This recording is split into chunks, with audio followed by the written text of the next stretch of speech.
За бацхан уу та бүхэнд энэ өдрийн мэндийг хүргэе. Нидерланд улсаас Янжамины би мэдчилж байна.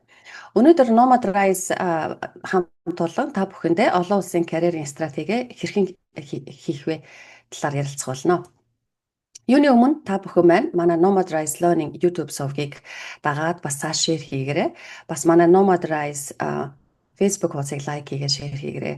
Nomad Rise Facebook хуудсан дээр бид нар сүүлийн үеийн олон улсын тэтгэлэгт хөтөлбөрүүд бас дадлагын боломжуудын талаар мэдээлэл хуваалцаж эхэлсэн болно.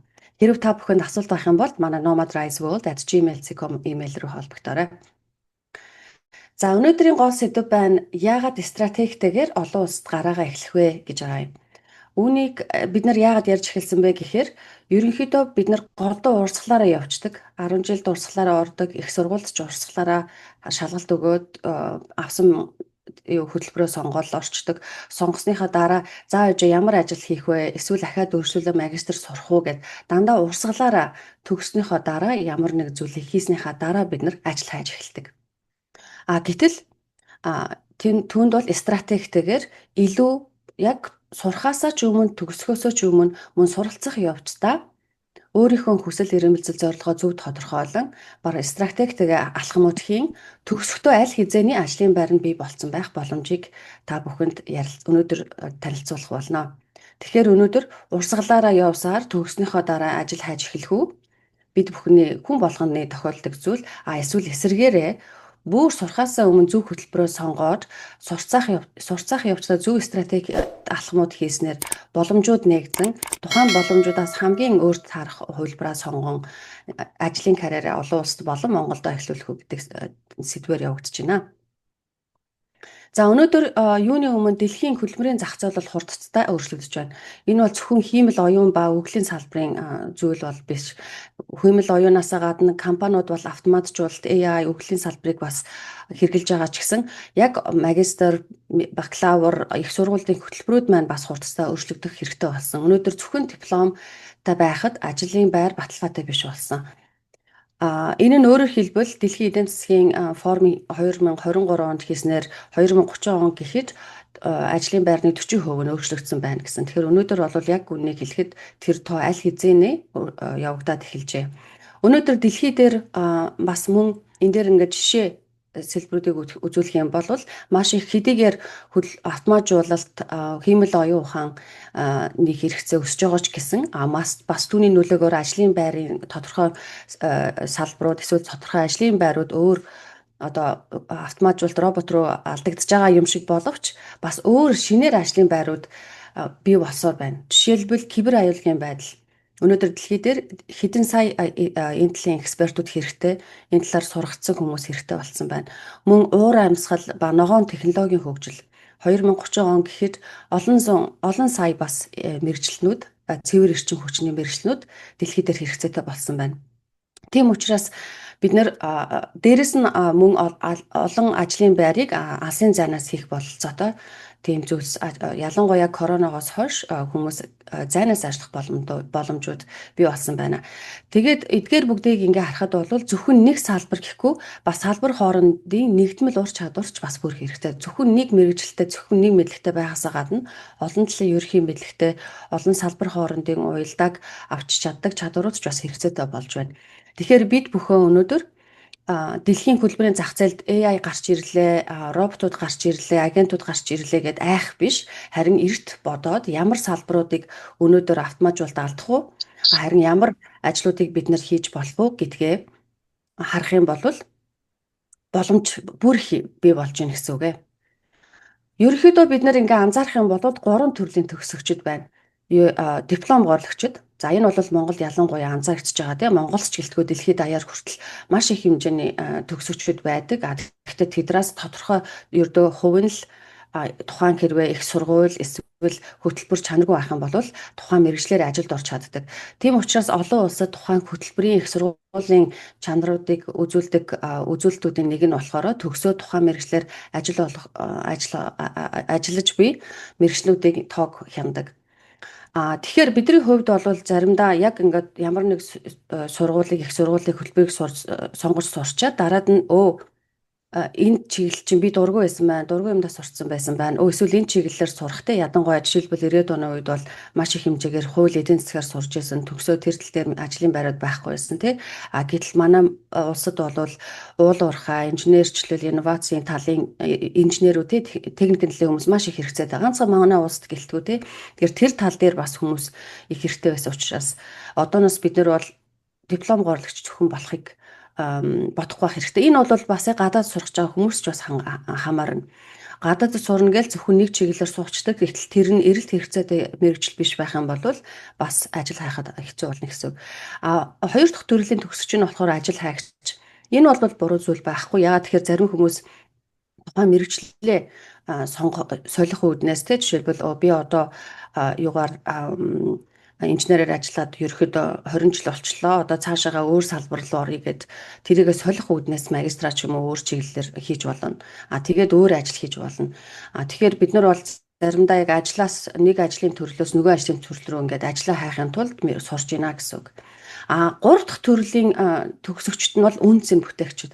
Тэр бол маш цөөн тооны хүмүүс байдаг анзаарчихсан багш хүний зүгээс анзаархад. Тэгээ энэ хүмүүс нь бол бүр эртнээс баг багаасаа өөрсдөө гэсэн мөрөөдөлтөй болцсон. Би жишээлбэл ирээдүйд том систем бүтээн зохион байгуулна, зохион бүтээнэч гэдэг юм уу. Эсвэл би нэртэй заавалч нэртэй халбгүй те эсвэл би балетч болно ч гэдэг юм уу. Зүгээр өөрсдөө бүр багаасаа өөрсдөө гэсэн мөрөөдөлтөй болцсон. Тэгэхдээ бүр жинхэнэ үн цэн бүтээгчд нь болохоор өөрийн гэсэн энэ нийгэмд дэлхийд их орондоо ямар үн цэнийг би бүтээх вэ гэд. Тэгэхээр юмыг зөвхөн ингээд нарийн мэрэгжлийн буюу тодорхой юм чадрын зүгээс би энэ ажилд ороод тэгэл болоо гэхээсээ илүү би энэ одоо амьдралдаа ямар үн цэн авчрах вэ, ямар үн цэн бүтээх вэ гэд. Тэгэхээр үн цэн бүтээгчд гэсэн төгсөгчд байгаа. Манай Nomad Rising гол зорилго нь ялангуяа Pathfinder гэдэг одоо энэ 5 дахь вебинар явж байна те. Үүний гол зорилго нь болохоор хүмүүсийг эхний хоёроос диплом гуравлагч ажил хайгч байхаас нь цаашлуулад үн цэн бүтээгч. Энэ бол заавалчгүй одоо жишээлбэл ямар нэг компанид ороод дээшээ агсаар агаад CEO болно ч гэдэг юм уу.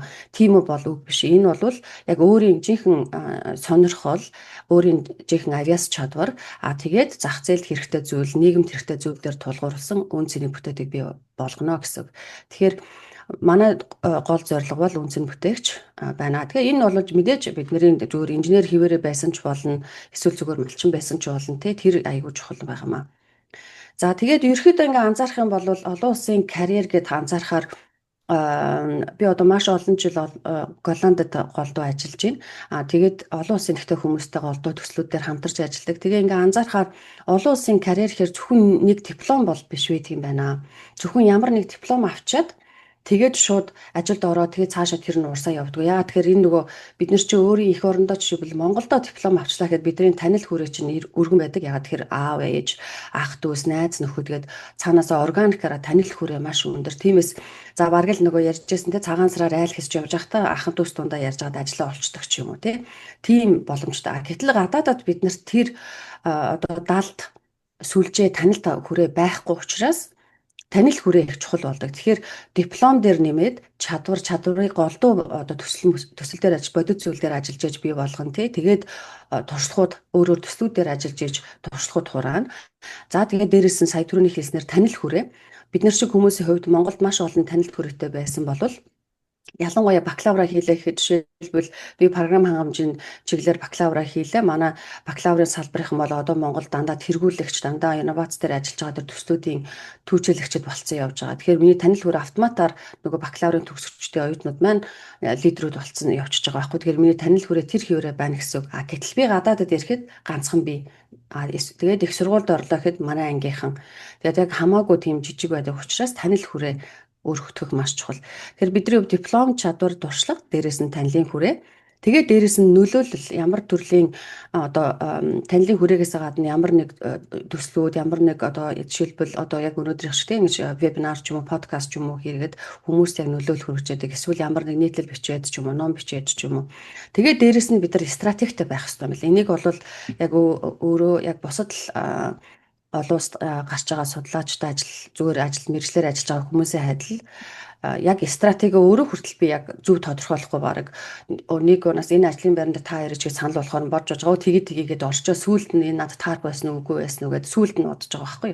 Гэтэл тэр стратегийн ачаар би ийм үнцийн төрөний хэлснээр ийм үнцний бүтээх нийгэмдээ хүн байсан байна гэх юм бол арай зөв стратегтэйгээр явах хэрэгтэй байсан байлаа. Тэгэхээр олон улсын карьерт бол бидний чухал зүйлүүд бол ялангуяа танил хүрээ нөлөөлөл стратеги мэдээж бусад мэдлэг чадварыг бол тухайн их сургуулиудаас төслүүдээс авчдаг.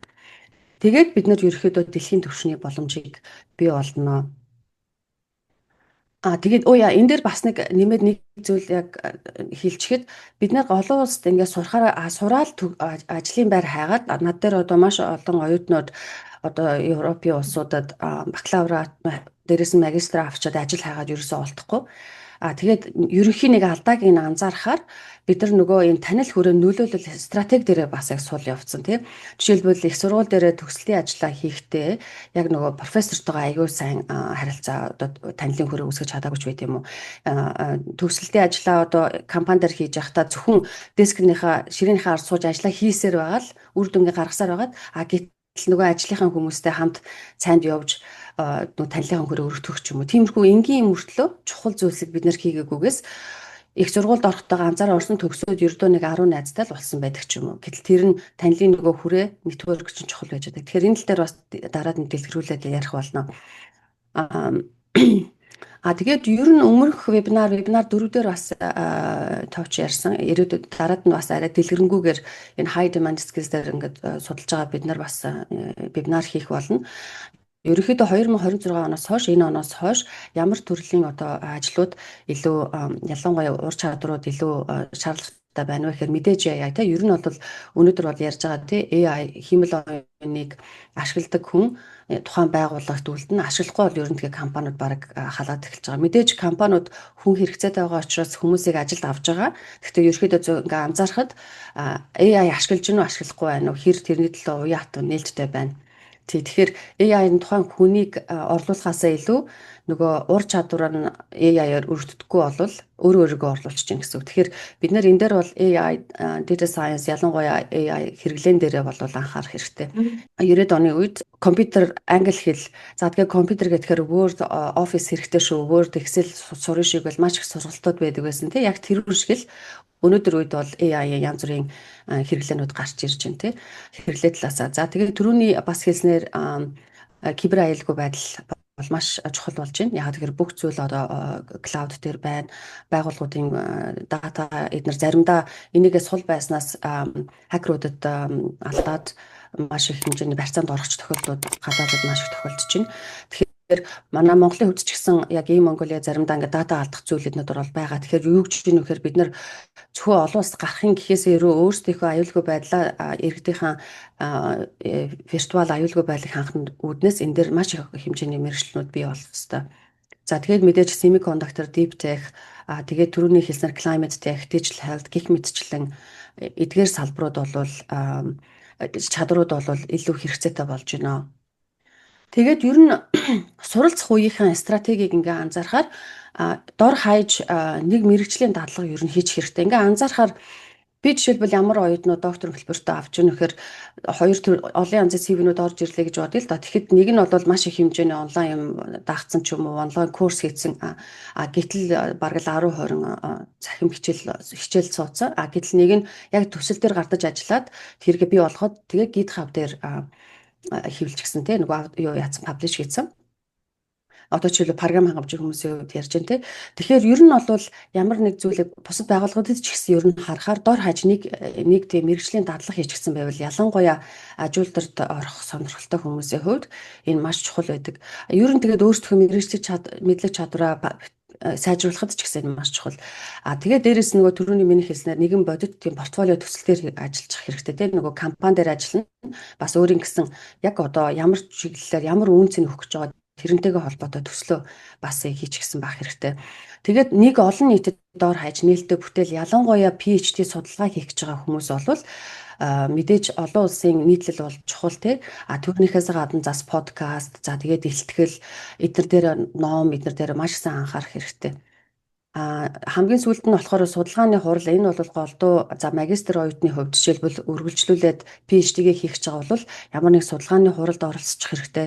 Эсвэл академик тийм үйл ажиллагаа зүгээр одоо академик их сургуулиуд дээр янз бүрийн уулзалт болдог шүү дээ. Тэгэхээр тэднэрт очоод тэгээ зөвхөн илтгэлийг нь сонсохоос гадна асуулт асуугаа, завсарлагаанаар нь илтгэгчтэй болон зохион байгуулж байгаа хүмүүстэй хичнээн өөрөө зөнгөж төгссөн оюутан байсан ч хамаагүй очоод танилцах хэрэгтэй. Тэгснээр бид нэр хүрээгээ сайжруулдаг.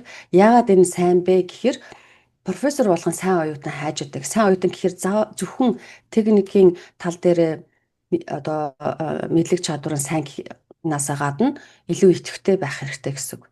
Тэгэхээр энэ дээр бол маш очгоо баавн нүдэн тусна гэсэн үг тийм. За тэгээд таны одоо карьерийн хүрээгээ түрүүн бид нар ярьсан тий. Тэгээд нөгөө ингээд гадаадд ялангуяа магистра авчаад бакалавра бас авчаад ажил хааж байгаа хүмүүс ингээд надтай холбогдоод харахаар ерөөсөө бид нар энэ дээрээ маш сул явдаг юм байлээ. Энэ талын дэлгэрэнгүй вебинарыг манай Nomad Rise ментор даваа дараад нь өөр цаг үед бас хийх болно. Тэгээд тэр нь бол зөвхөн Монголд байгаа гэлтгүү гадаадд сурж байгаа хүмүүст зориулаад яаж хүрээгээ баттах вэ? За шил миний хувьд ч гэсэн би ажлаа хизээч тэгэж нэг apply хийж байгаа. Дандаа нэг зүйлээс нөгөө рүү LinkedIn дээр жишээлбэл эсвэл MIT дээр олон улсын судалгаагаар ингээд харахаар янз бүрийн байгууллагуудын хийсэн судалгааг харахаар ер нь ажлын байрны 40% нь танил хүрээгээр олдчихдог. Миний хувийн бодол бол энэс ч илүү байх гэж бодож байна. Ер нь бол тэгээд дээрэс нь та ямар нэг ажлын байдал өрсөлдөө гэж бодоход хэрвээ хоёр хүн орж ирлээхэд нэг нь тухайн байгууллагата байгаа хүний танил байгаа тэр хүн нь ингээд энэ чинь сайн хүн шүү дээ авъя гэх юм бол тэр нь илүү сонгогдох одоо шанс өндөр гэсэн үг. Тиймээс бидний хувьд одоо ингээд жишээлбэл цаашаага магистр төгсөд ажил хайж гин. За тэгээд дээрэс нь PhD хайж гин гэж тэгж гин. Тэгээд зөвхөн ингээд apply хийгээд байхаасаа гадна профессорудтай холбогдох чухал тэдний судалгааны ажил тий. Тэгэд өөртөө яг хичээл орж байгаа профессор хүртэл зөвхөн төгсөлтийн ажил удирдах байгаагаас гадна хичээл орж байгаа профессор хүртэл одоо академик төвшинлөө чи оруулах үе таалга гэсэн үг. Яг боддоор бол тэгэхээр ямар нэг хичээлийг хичнээн бага кредиттэй байсан ч байсан хамаагүй маш идэвхтэй суугаад дараад нь багшаасаа асуугаад тэгээд дээрэс нь багштай жишээлбэл би та надад recommendation бичиж өгч болох уу би ийшээ ингээд энэ чиглэлээр яг ингээд ажиллах гэсэн юм аа гэд айгүй тийм танил байгаад ичих ерөөсөө хэрэг байхгүй. Тэгээд энэ профессорудаа олон улсын академик хаалга болгож ашиглах хэрэгтэй. Тэгэхээр магистр оюутнууд заримдаа PhD сурна гэж сая Германаас нэг оюутан бас холбогдсон. Гэтэл яг энэ дээрээ бас яг багшаа ингэж ашиглаагүй явж байгаа байхгүй юу. Одоо ашиглах нь хэлэх нь ч та хайшин. Гэхдээ бодит байдал дээр бол профессорууд чинь сайн байхан болов оюутантаа PhD яаж хийж байгаа болгоч. За эсвэл дадлахаар байлгаж жагаад тэгээд төсөл мөнгө орж ирэхээр нь аваад үлдчихэж гэдэг юм уу. Яа тэгэхээр дандаа тийм сайн оюутнуудаа байлгаж авах сонирхолтой эсвэл өөрхөн хүрээнд байлгах сонирхолтой байдаг байхгүй. Тэгэхээр энэ дээр маш сайн анхаарах хэрэгтэй. Жишээлбэл над дээр ч гэсэн яг магистрийн хичээл орсны дараад нь одоо хүүхдүүд одооноос ч энэ саяхан бас ч юм уу имэйлээр холбогдоод би ингээд докторийн хөтөлбөр сонирхож байна. Тэгээд би яг ингээд санахаар энэ хой гурхан шиг суугаал чимээгүй суугаал бараг хичээл дээр итгэхгүй унтаад байж идэг оюутан байсан да гэж бодож байгаа юм. Тэгэхээр над бол нэг авах сонирхол байхгүй байгаа байхгүй. Ягаад тэгэхээр итгэхгүй тэгээд юмдаа сонирхолтой биш те одоо curious биш юм оюутнаар би яах вэ гэж. Тэгэхээр хүн чинь нөгөө яг нэг хүнтэй ингээд харилцахад тухайн хүнд өөрийнхөө маркетинг өгж яадаг. Нэг ингэж уулзаал нэг хэдэн өгүүлбэр солиол явахад энэ хүн ямар вэ гэд бид нэр хичнээн богинохон байсан ч хамаагүй ингээд дүгнэлт гаргацсан байдаг. Гэтэл одоо бас нэг өөр магистр оюутан би за яг удаа удирдахгээд авцсан. Тэгээд анхандаа үеийн их дуугаа оюутан байсан. Нилээд ажил орох байхдаа удирдна гэж нилээд ажил орох байхдаа гэдгсэн. Гэтэл яг эсэргээрээ нөгөө даруй оюутан маань маш сайн оюутан болж байж таараа. Тэгээд нөгөө оюутан анзаархаар нөгөө өөрийгөө харуулах тэр feasibility тал дээр суул байсан байгаа байхгүй. Тэгэхээр зөвхөн гадаад монголчууд шилдэггүй гадаадууд бас энэ тал дээр маш алддаг. Тэгэхээр ялангуяа академик төвшөнд ороход өрсөлдөөн маш өндөр учраас тэгээд Монголын их сургуулиудаас ялангуяа өрсөлдөхөд маш хэцүү. Ягаад тэгэхээр нөгөө Европт биеэрээ байхгүй ч юм уу эсвэл publication хийхэд конференсууд өндөр үнэтэй ч байдаг юм уу. Тийм учраас хэцүү учраас багш нартайгаа сайн холбогдох хэрэгтэй. Тэднэр лөө имэйл бас бичих хэрэгтэй, recommendation асуух хэрэгтэй. Тэгээ уулзах болгондоо маш идэвхтэй сайн байгаад асуулт асуугаад нөгөө энэ хүмүүс профессорудаа ер нь нэтворктэй л нэмж явах ер нь сайн гэсэн. Ягаад гэвэл профессорууд маш том нэтворктэй байдаг. Тэгээ өөртөө авахгүй маа гэхэд өөр хүмүүс рүү өгнө гэсэн. Салбарын менторудтай байх хэрэгтэй. Тухайн чиглэлээр ажиллах гэж байгаа салбарын хүн болоод ер нь бол хүмүүс сайн хүмүүст заах дуртай байдаг. Сайн хүмүүсийг менторлох хичнээн завгүй байсан ч тэгээд менторлно гэхэд өдөр болго уулзна гэсэн үг шүү дээ. Сардаа нэг цай уудаг ч юм уу. Эсвэл хаяа нэг имэйл бичиж асуудаг ч юм уу. Эсвэл заавалчгүй та миний ментор болооч гэж асуухгүй зүгээр би танаас нэг зөвлөгөө асуух гэсэн юм аа. Ажлаар чинь хамт цай ууж болох уу гэд тий. Тэгээд ер нь иймэрхүү ялангуяа нэлээд одоо амжилттай явж байгаа өөрийн тань ингээд үн цэнийг бүтээхэд энэ хүн яг энэ хүн шиг ийм одоо модулаар яйдаа гэх юм бол тийм менторуудыг ичгүүгээр шууд асууж явах хэрэгтэй. Тэгээ эднэр бол зах зээлийн чиглэл за иймэрхүү чиглэлээр хийвэл зүгээр эсвэл заримдаа тухайн компани менторууд чинь баг өөр дээр нөө манай энд ийм дадлага байдаг ч дээшээ ороод иргээд авчихна. Тэгэхээр тэр нь бол гаднаас өгшөрлөж орж ирснээс илүү хурдан гэсэн үг. Тэгээд дээрэс нь бодит иймэрхүү карьер хийвэл сайн гэдэг. Тэгээд ягаад тэгэхээр бидний үнц нь бий болгоно гэдэг абстракт байж гин. А тэрийг илүү бодит аж үйлдвэртэй ойрхон болгох хүн бол салбарын менторууд. Энийг бол бид нар яг ингээ Монголд байхдаа би ингээ анзаархаар айгүй баг хэрэгжилж байсан байгаа. Ер нь л голдуу танил талаараа ингээ яваад танил ах эгч нараар явуулдаг. Гэтэл яг мэргэжлийн энэ талын хүмүүс бас олон улсад гарч ирэхээр нөгөө Монгол шиг хүрээ байхгүй учраас бид нөр өөрсдөө олж яах хэрэгтэй. Тэгээ энийг янз бүрийн ивентүүдээр бас асууж болно тий. Тэгээд яг хөө хүнийг шууд та миний ментор болох уу гэж асуухаас илүү ингээд би ийм хийх гэж байгаа гэдээ өөрийгөө сайн зарлж байгаа юу яаж байгаа танилцуулж байгаа. Тэгээд дараад нь уулзаад тэгээд цааш нь ментор болох боломжтой гэсэн. Тэр энэ бол чухал. Тэгээд дээрэс нь төгсөгчд тухайн салбараар магистраа сурах гээд яг ямар ч ажиллахаа мэдэхгүй байгаа бол нөгөө төгсчдийг нь ямар чиглэлээр ажил хийж гэнэ гэж харна гэсэн тий. Тэгээд дээрэс нь энэ төгссөн хүмүүс нь яг юу хийж ажиллаж гэнэ үү. Тэгээд тэр төгсөгч чинь бас яг өөрт чинь реферал хийвэл маш сайн. Жишээлбэл докторийн хөтөлбөрт орох гэж байна. Инженерийн PhD ч юм уу эсвэл PhD ч юм уу орох гэж байна. Тэгэх юм бол төгсөгчдөөс нь ялангуяа өөрийнхөө улсын тий жишээлбэл Монгол бол Монголоос төгсөгчд байна уу гэж харж агаад яагаад тэгэхээр хүн чинь өөрийнхөө улсын хүмүүстэй илүү нээлттэй байдаг шүү дээ. Жишээлбэл манай PhD докторийн хөтөлбөрт айгүйх ингэж манай алюмни буюу төгсөгчдийн холбоогоор хүмүүс орж ирдэг. Тэгээ бид нар ч өөрсдөө дуртай байдаг. Яагаад тэгэхээр төгсөгчдийн холбоо маань биднэрт муу хүн бол санал болохгүй. Өөртөө ч бас хэлэн шүү. За энэ хүн надтай холбогдсон. Ер нь бол айгүй сайн хүн санагдчихна. Тэгэхээр энийг үзээрэй гэж санал болгочтой. Тэгэхээр бид нар бол орж ирж байгаа 100 аппликейшнуудаас тэр ганц онцлог хүнийг нь шууд хараад баг ярилцлаганд ураад авахд бэлэн байждаг байхгүй яагаад тэгэхээр төгсөгчд бидний фильтрийг мэдж байгаа ямар төрлийн хүн байхыг мэдж байгаа шалгуур мэдж байгаа гэд тэд нартай маш их найдаж итгэдэг. Тэгэхээр тэд нартай холбогдохдоо ч гэсэн бас айгүй мэргэжлийн төвшөнд байх хэрэгтэй. Хичнээн Монгол нэг улс их байсан ч гэсэн. Тэгээ Монгол тухайн улсын хүмүүс тэгэхээр бол жилд бол манай нэр рефералээс бараг л 40% нь бас төгсөгчдөөс ер нь баг төгсөгчдөө дараагийн үе баг өөртөө энэ хүнийг бид нар санал болгож юм гэх тэр нь заавал ч өөрсдөө ах トゥ найз нөхөд байх албагүй. Тэгээ голдуу тухайн нэг улсаас ирсэн хүмүүс байдаг. Тэгэхээр энэ алюмнаг бас харах хэрэгтэй. Энийг PhD дээр ч гэсэн бас харчих хэрэгтэй. Удирдуулахыг хүсэж байгаа профессорын чинь төгссөн PhD алюмнууд нь юу хийж ин тэд нартай холбогдоод карьерууд нь ямар байна? Таны яг өөрөө чинь бүтээх гэж байгаа тэр зорилготой нийцэж гинэ гэж хагаад тэгээд та надад ямар байд юм байна би эндээс асууж үзье гэд тэгэд ер нь бол манай ингээд төгсөгчдийг харахаар тэд нэр өөрсдөө яг ингэж маш их ажил хайж өөрсдөө ингээд адилхан одоо юу гэдгийг зовлон тоосон учраас ойлгодог учраас туслахад бэлэн байдаг. Мэдээж туслахтаа бол өөрсдөө харна шүү дээ энэ бол сайн хүн байна уу муу хүн байна уу гэд. Сайн хүн байна уу муу хүн байна уу гэдэг чинь жишээлбэл LinkedIn рүү ороод ямархуу профайлтай хүн байна уу гэж харчин тий. Тэгэхээр LinkedIn дээрх бас нөгөө холбогдохдоо өөрсдийнхөө профайлаа гоё байлгах хэрэгтэй, мэргэжлийн байлгах хэрэгтэй. Тэгээд үе тэнгийн хүмүүсээрээ бас тий. Тэгээд одоо ямар хүмүүс ирээдүйд одоо хамтрах хүмүүс юу байна. Бид нэр ингээд ингээ анзаархаар ер нь бол найз нөхөд голдуу ингээд хамтрагч болцсон байдаг тий. Тэгээд дээрэс нь өөртөө хамтарч юм хийдэг, төсөл хийдэг ч юм уу, эсвэл ном бичдэг ч юм уу, эсвэл компани байгуулдаг ч юм уу. Тэгэхээр ер нь бол үе тэнгийнхнийгаа бас мартаж болохгүй. Тэд нар маань бас өөр юу хийж гинэ гэдэг тий харах хэрэгтэй. Хамгийн сүүлийн зүйл бол LinkedIn, GitHub дээр бас яг ур чадварын ер нь бол энэ дээрээ нөгөө өөрийнхөө хүрээгээ яахтаа би түрүүний хэлдэг чинь GitHub чи маш гоё цэвэрхэн байж ах хэвээр. Тэгээд яг төсөөд чинь ингээд гоё юу хийлэгдсэн, коммит хийгдсэн. LinkedIn дээр бас өөрийнхөө presence аягүй гоё мэргэжлийн байх хэвээр шүү. Тэгэхээр ягаад тэгэхээр ер нь авах гэж байгаа хүмүүс гадаадд Монголд ч бас ялгаагүй байх. Яг нэг нөгөө хэлэхэд авах гэж байгаа хүмүүс заримдаа шууд LinkedIn линкүүд голдуу CV-н дээр нь байж байгаа. CV-нээс нь дагаад ороод юу гэх ямархуу нэтворктэй юм байна, юу постлсан байна гэл. Тэгэл хэрвээ тэр LinkedIn дээр алдаа мадагтай пост ч юм уу эсвэл ямар нэг зүйл дээр айгу тийм эмоционал хандсан ч юм уу тийм жоохон профешнл бис зүйл харах юм бол ер нь бол авахгүй. Яг нэг нөгөө хэлэхэд. За тэгээд зарим нэг хүмүүс рекрутерүүд айхтар байх юм бол Facebook эдрийг чинь ч харж яж мэднэ, Instagram-ыг чинь ч харж яж мэднэ. Яг би бол хувьдаа тийш орж хардггүй зөвхөн линкдээ хардаг. Зарим хүмүүс бол мэдээж HR-ууд бол харах тохиолдлууд байна. Тэгээд тэндээсээ бас өөртөө яагаад гэхээр нөгөө хүмүүс чинь энэ мэрэгжил чадвараараа мундаг шүү гэхээс илүү мэрэгжил чадвар нь окей. За орж ирэхээр сурчиж бас чадна. Гол нь манай багт нийцсэн одоо хүн чанартай, багаар ажиллах чадвартай, харилцааны өндөр соёлтой хүн байх уу гэдгийг харна. Тэгэхээр тийм учраас онлайн presence аягүй боломжтой өөрийнхөө имижээ сайн байлгах хэрэгтэй.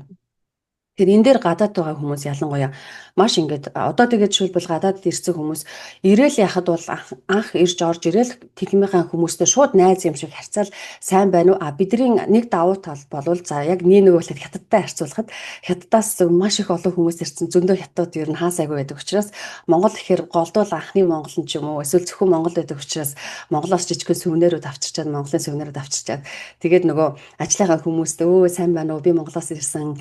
Энэ яг миний хувийн зүгээс бол би бол Монгол гэдэг юугаа маш ихээр одоо юу гэдэг өөрийнхөө брэнд баг болго ашиглаждаг байхгүй манай Монголоос ирсэн гэл. Тэгээ хүмүүстэй шууд баруунд бол ялангуяа ингэж хайраки Солонгос, Японыг бодоход, Хятадыг бодоход тий тэр чинь нөгөө юуны хайраки одоо байдаг шүү дээ. Баруунд бол ингээд яг нэг төвшөнд найзын төвшөнд байх хэвээр. Тэгэхээр Герман, Францигтай харьцуулахад Англитай харьцуулах мэдээж боломжтой байх хэвээр. Тий яа тэр тэнд арай хайракитай.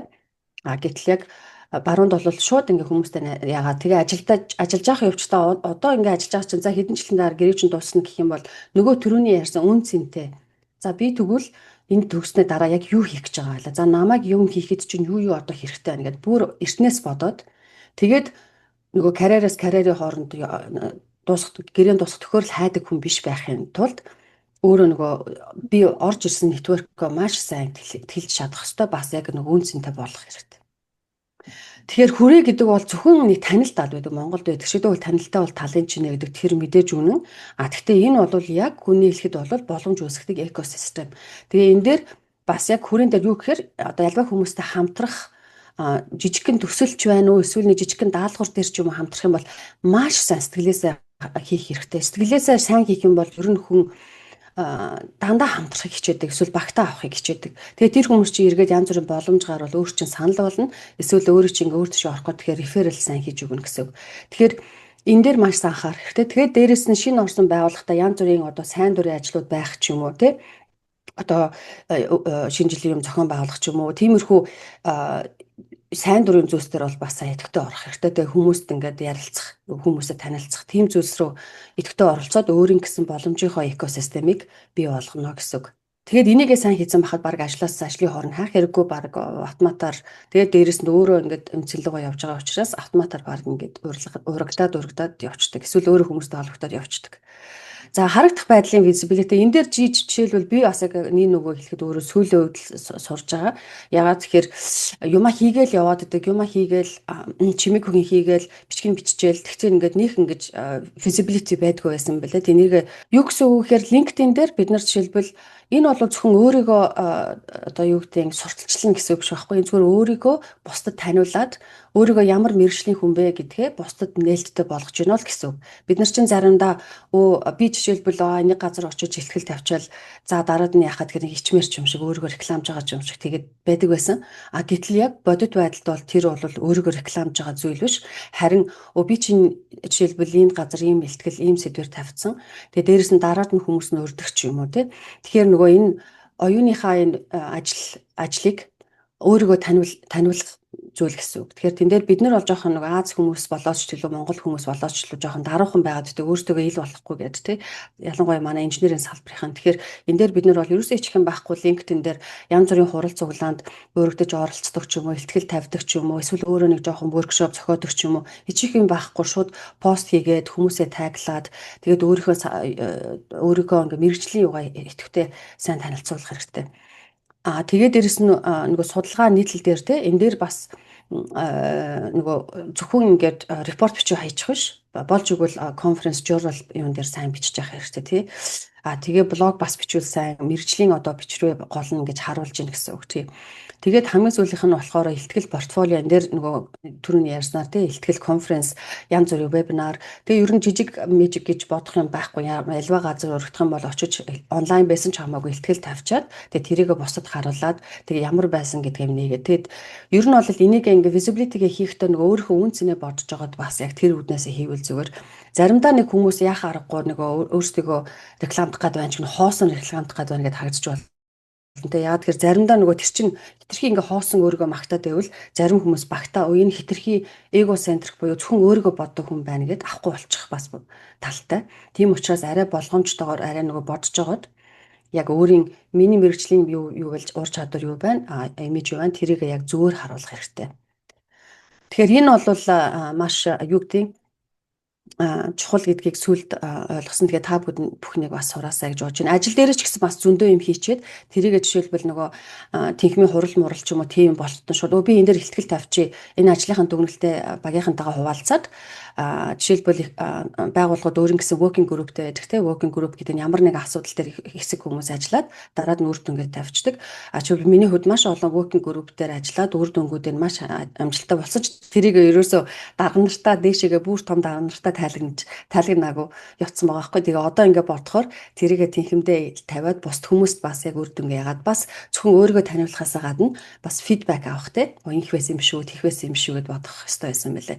Тэгэхээр бидний хувьд энэ дээр тэр working group дээр ажилласан ч гэсэн тэрийг уян чин юу репорт байхгүй юм жиг хайж болохгүй презентацийн шууд тавиад тэгээ дээрэс нь тэрий чи хүмүүс харсан хүмүүсөө энэ байгууллагын төлөө байгууллагынхаа үн цэний төлөө сэтгэлээсээ ажилдаг хүн байна гэж цааш дараад нөгөө байгууллага доторх багууд чинь бас нээх өөрийнхтэн боломжууд зөндөө гарч ирдэг. Тиймээс хэрв та харагдахгүй болвол яг үннийг хэлэхэд дэлхий байтугай өөрийн тань байгуулгач болж харахгүй гэсэн үг. Тэгэхээр энэ дээрээ бас яг сайн анхаарч ажиллахыг яаж зөвлөж байна. Тэгээ зөвхөн цахим ертөнцид гэлтгүү байгууллагынхаа дотоод байгууллага болон өөрийнхөө мэрэгжлийн одоо сүлжээний дотор өөрийгөө таниулаарай. За тэгээ бидний зүгээс ер нь бол дэлхийн карьерийн хувьд бол дэлхийн ч гэлтгөө ер нь бол карьерийн 5 үе шаттай тийм модель байна. Тэрний эхний хөлбөр нь бол тодорхойлолт. Тэгээ түрүүний хэлснээр те зөвхөн диплом горлогч биш, зөвхөн ажил горлогч биш. Үн цэн бүтээгч байхын тулд эхлээд алсын хараатай. Тэг яг ямар зорилготой байгаа юм. Тэгээд яг би ямар чиглэлээр ажиллах нь гэдгээ тодорхойлох нь бол маш чухал. За тэгээд дээрэс нь ур чадвараа яг дэлхийн түвшний ур чадвар, за дэлхийн жилт хүмүүсд Монголд эсвэл тухайн байгууллагт хэрэгтэй ур чадвараа эзэмших чухал. Тэгээд дадлага тэрийг бол бодит орчинд нь бол дадлага практик хийж яж. Энэ нэг бол заримдаа заавал ч бидний нэг алдаа нь цалинтай зүйл хайгаад байдаг. Заримдаа зүгээр цалингүй сайн дураараа ажиллаад, сайн дураараа ажиллаж ирснийхаа хүрээнд заримдаа шууд хүмүүс таныг бид нар авъя гэдгсэн ч болно. Тэгэхээр энэ дээр одоо мэдлэг чадвар туршлага хураах юм бол заавал ч мөнгө гэхгүйгээр тэгээд өөрийн тань зорилгын төлөө алсын харааны зорилгын төлөө нийцж явуулж мөнгө авахгүй байсан ч хийж явах юм нь бол хэрэгтэй. Тэгээд дөрөвдүг нь бол ялгарл буюу байр суурь position маш их чухал.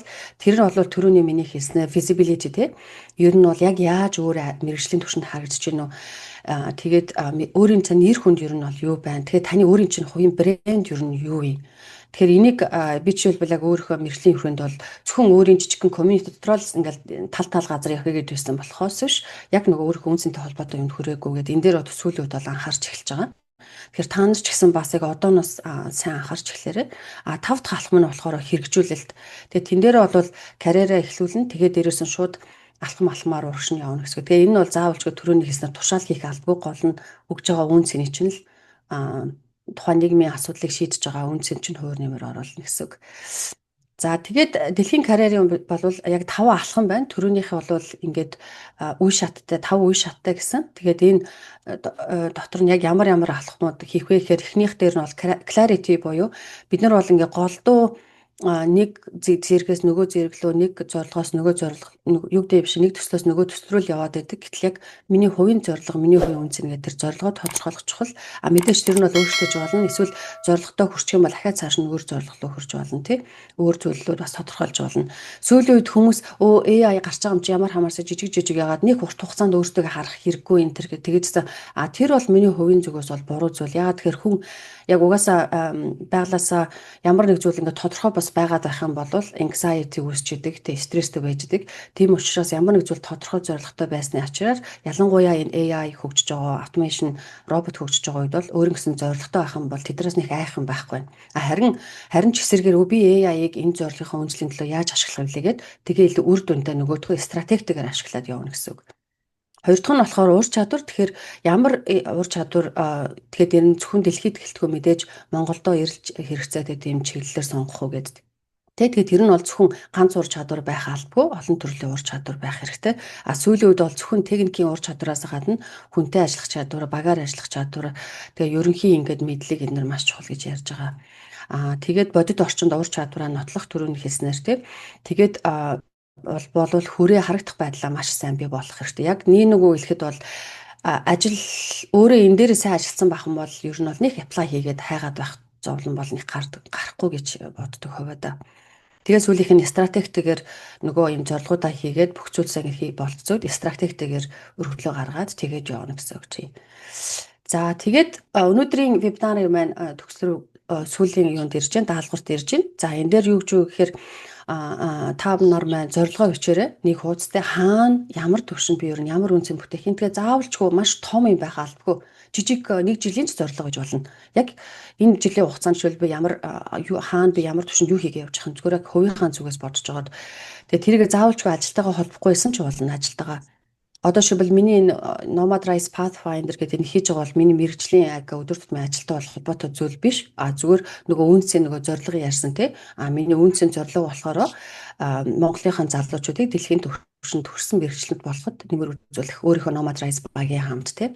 Тэр бол тэгээд тэрнийхээ төлөө ингээ алтмуудаа хийгээ явж байгаа гэсэн үг байна шүү дээ. Энийг эртхэн ингээд тодорхойлж байгаа. Тэгээ яг яаж хийх үү гэдгийг хийж эхэлсэн. Тэр яг өөрийнхөө одоо хийж байгаа зүйлсээ та нартай хуваалцаж байна бид нар. Тэгэхээр хаана ямар төвшөнд яг ямар үнцэн бүтээх үгээд тэгээд ур чадвараа яг ямар ур чадвар юу хэрэгтэй байна. Тэгээ бас айх хэрэггүй юм. Хэрвээ таны үуч өөрөө компани байгуулах ч юм уу тийм юм байх юм бол тэгээ өөрөө тэр бизнес эрхтэлтэй туршлага байх юм бол тэр төлөлийн бас хүн авч болох учраас зөвхөн өөрийнхөөсөө гадна яг зүгээр чагсаач чиг юу хэрэгтэй хичээд тэгээд нөгөө зорилготойгоо уялдуулна гэсэн. Тэгээд яг 3 нөгөө ментор түрүүн би хэлсэн те академик ялангуяа магистр доктор хийх гэж байгаа хүмүүс маань академик төсний нэг профессортой ер нь болчих хэрэгтэй.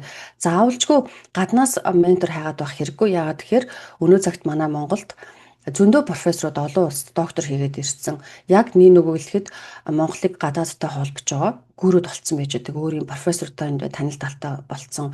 Тэгээд оюутнуудаа зүгээр шууд автоматар профессортойгоо яриулаад явуулдаг. Англи хэлний шалгалт өгөх хэрэг байхгүйгээр.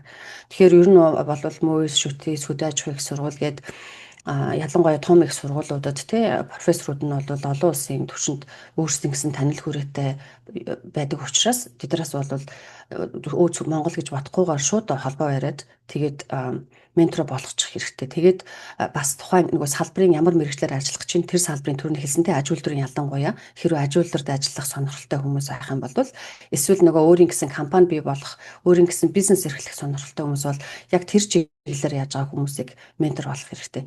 Тэгээд эдгээр чинь ерөөхдөө ингээ карьер чиглүүлнэ гэж. Тэгээ заримдаа ингээ харж байгаад ер нь би иймэрхүү юм хийх гэсэн энэ хүн их сонирхолтой карьер хийсэн маань ихэл тэр хүмүүсээ асуусан ч болно. Хүмүүс ингээд өөрийг чинь хараад энэ амбицтай ингээ өөрийнхөө хөгжүүлэх сонирхолтой хүн чанартай багаар ажиллах чадвартай сайн хүн байна гэвэл ер нь туслах туртай байдаг. Мэдээж одоо нөгөө хил амтай одоо сүүлийн үед сүүчлэр хийгээд байна шүү дээ нөгөө гэр нь хулгай хийхээр л ингээл асуудал гарахаар бүх зүйлээ сүүчлэр цацаад байдаг тийм хүмүүсээс бол яг нэгүүлэхэд хүмүүс болгоомжлдог. CV материалууд нь бүгд чухал байж байгаа л гэтэл гинт нөгөө фейсбુક дээр ингээл жоохон асуудал гарахад тэрийгэ цацаад байвал энэ чинь манай багт ороод ирвэл жоохон асуудал болоход л ингээд бидний эсрэг PR хийх юм байна гэд ер нь цааргалцдаг. Тэгэхээр тэрийгэ бас сайн бас бодох хэрэгтэй. За тэгээд LinkedIn профайлаа ер нь үүсгээд олон улсад ажиллаж байгаа хүмүүс бол LinkedIn профайлдаа ялангуяа баруунд Японд бол нэг хэрэггүй ч магадгүй. Гэхдээ баруунд ажиллах гэж байгаа бол ер нь LinkedIn профайлаа үүсгэж хэрэгтэй. Ягаад тэгэхээр өөрөө үүсгэхээс чинь гадна бас LinkedIn дээр бас position job search-ууд бас тэрийг би ажил хайж ингэ тавьчих юм бол ажлын байрны зарууд өөртөө чинь тохирох тийм зүйлс өөрсөө ороод ирдэг. Тэгээд бас өөрийн тань мэрэгжлийн дүр төрхийг бас харуулаад танил хүрээ, мэрэгжлийн танил хүрээ гэж өргөдгөө явдаг.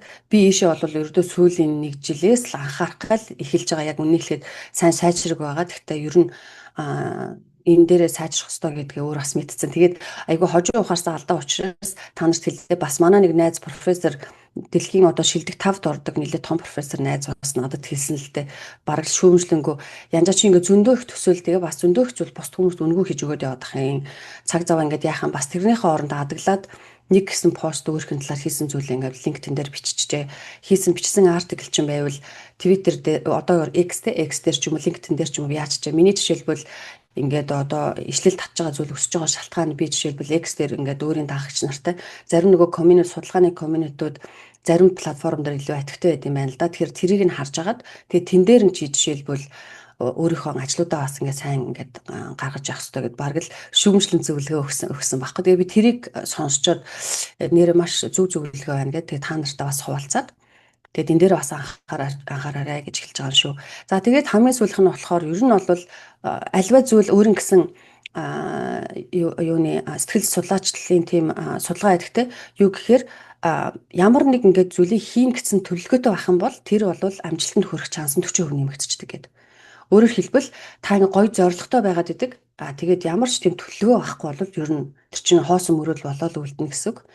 Тэрийг ингээд жижиг зорилгууд, дэд зорилгууд ч юм уу болгоод тэгээд яг ингээд юу болгоод төлөвлөгөө болгоод тэгээд хийх юм бол ер нь бол амжилтанд яг тэр зорилготой хүрэх шанс чинь 40% өсөж чинь гэсэн үг. Тэр яг сэтгэл судлаачдын югаар угаасаа зорилготой хүмүүсийг харьцуулж байгаа яг төлөвлөгөөтэй байна гэж байгаа яасан тийм юм бэ тийм бэл.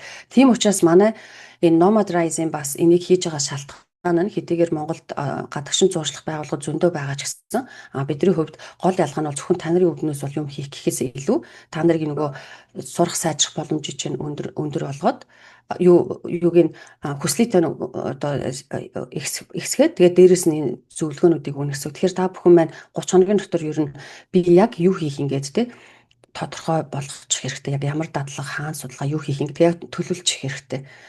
Би ч гэсэн бас заримдаа нэг өөрөө жишээлбэл одоо нэг пост LinkedIn дээр хийнэ гэж тэгсэн сарын өмнө явж байна одоо бас хийгээгүй тий. Тэгэхээр яг нөгөө өөрийгөө мартчихад идэг сул талтай тэгэхээр тэрийг бас яг өөрөө уушаг энэ өдөр эдэн цагаас хийнэ гэд календар дээрээ бараг блоглоод тэгэж явал хэрэгтэй шүү. Тэгэхээр за энэ 5 алхамтай даалгавраа хийгээд өөрсдөө шууд акц хийгээрэй. За та бүхэндээ маш их баярлалаа. Өнөөдөр вебинарын эцэст хүрэлээ. Тэгээд манай Nomad Rise Learning YouTube сувгийг subscribe хийгээд дагаарай. Бас Facebook Nomad Rise-ыг дагаарай. Хэрвээ та бүхэнд асуулт байх юм бол Nomad Rise Learning гэдэг Facebook private group байгаа. Тийшээ борж ирээ манай community нэгдэж болно. Бид нар хамтдаа сурсан мэдсэн зүйлсээ хуваалцаад энэ вебинараас авахуулаад тэгээ зарим материалыг хүртэл тэнд хуваалцаж өсөж явах болно. Хэрвээ асуулт байх юм бол nomadriseworld@gmail.com руу хандаарай. Баярлалаа.